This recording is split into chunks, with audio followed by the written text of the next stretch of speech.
Why do people need to believe you are going to die? Everyone you love is going to die. Everything you build will eventually turn to dust. The universe has been around for 13.8 billion years and it managed just fine without you. And after you're gone, it will continue for billions more, completely indifferent to the fact that you ever existed. Now, how does that make you feel uncomfortable, anxious, like you need to look away? Good. Because that feeling, that specific, unbearable feeling, is exactly why religion exists. Let's be honest about something that most people refuse to say out loud. People don't believe in God because of evidence. If evidence were the reason, we would have stopped believing a long time ago. The more science advances, the more the gaps where God used to live disappear. Lightning is not God's anger. Disease is not God's punishment.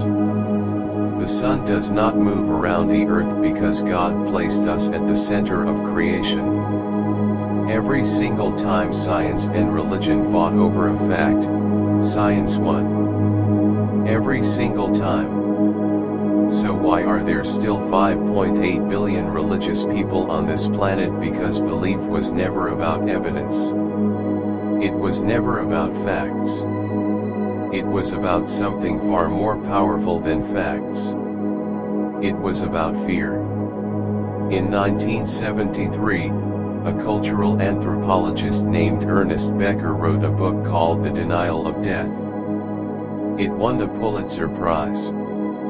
And its central argument was simple and devastating: everything human beings do, every monument we build, every religion we create, every legacy we chase is ultimately driven by one thing: the terror of knowing we are going to die. Becker called it terror management. The awareness of death is so psychologically unbearable that the human mind constructs elaborate systems to deny it. Religion is the oldest and most successful of those systems. Think about what religion offers. Not as a theological claim, as a psychological product. It tells you that you will not really die. That there is a part of you, a soul, a spirit, an eternal self that continues after your body stops. It tells you that the people you lost are not gone. That you will see them again. That death is not an ending but a doorway. And it tells you something even more powerful than that. It tells you that you matter. Not just to your family. Not just to your community. But to the creator of the entire universe. The being that made the stars, the oceans, the laws of physics. That being knows your name. Watches over you. Has a plan specifically for you.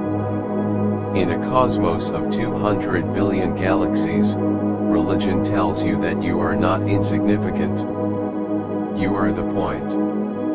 Can you understand why people don't want to give that up? Here is a question nobody wants to answer honestly.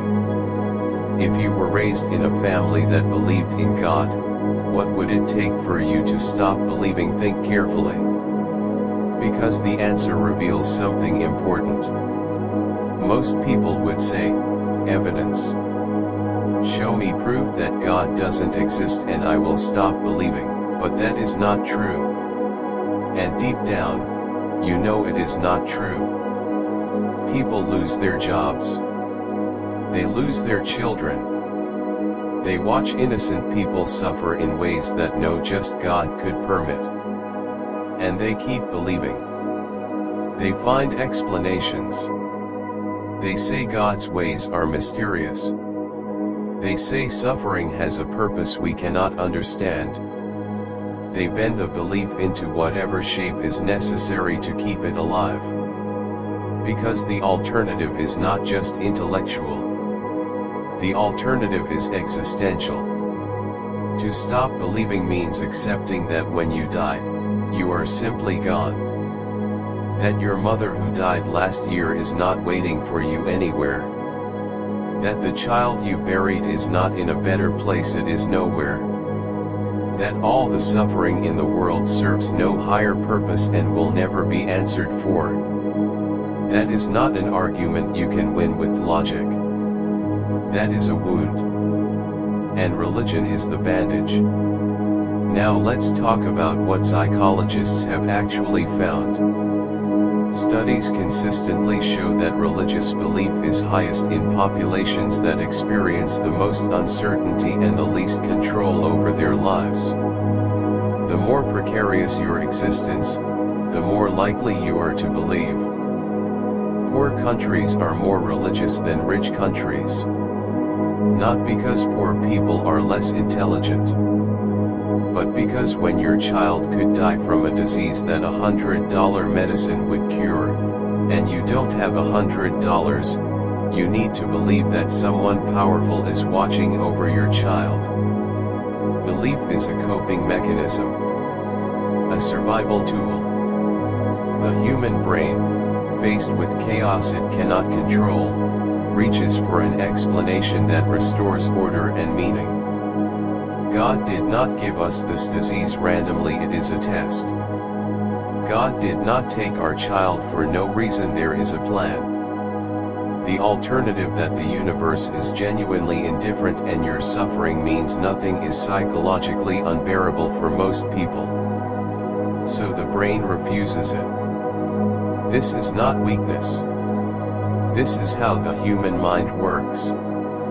It is actually a remarkable survival mechanism. It is just not true. There is another reason people believe. And this one is harder to talk about. Community. Religion does not just answer the question of death. It answers the question of loneliness. It places you inside a story larger than yourself. It gives you a group, a ritual, a shared language, a set of people who will show up when you are sick and grieve with you when you lose someone. Humans are social animals. We did not survive as individuals. We survived as tribes. And religion is one of the most powerful tribe-building technologies ever invented. When you leave religion, you do not just lose a belief. You often lose your community. Your family relationships become complicated. Your identity shifts. The rituals that structured your year, the holidays, the prayers, the ceremonies disappear. You are left with a freedom that can feel terrifying rather than liberating. This is why people who intellectually stop believing often keep attending church or mosque for years. Because they are not just leaving an idea. They are leaving a home. So here is the uncomfortable conclusion. Religion is not primarily a claim about reality. It is a psychological technology. It was built not by conspiracy, not by evil, but by thousands of years of human trial and error to solve the specific problems of being a conscious creature that knows it is going to die. It solves those problems brilliantly. That is why it has survived.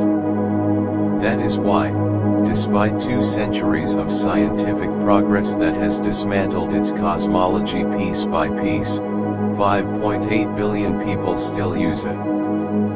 But solving a psychological problem is not the same as telling the truth.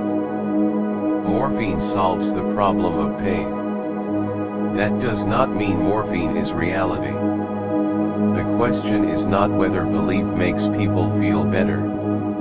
It does. The question is whether you are willing to accept a comfortable story about the world, or whether you are willing to look at what is actually there. Most people choose the story. And honestly, given what the alternative feels like, that choice is understandable. But understanding a choice is not the same as respecting it. The next time someone asks you why you believe in God, try this experiment. Don't answer immediately.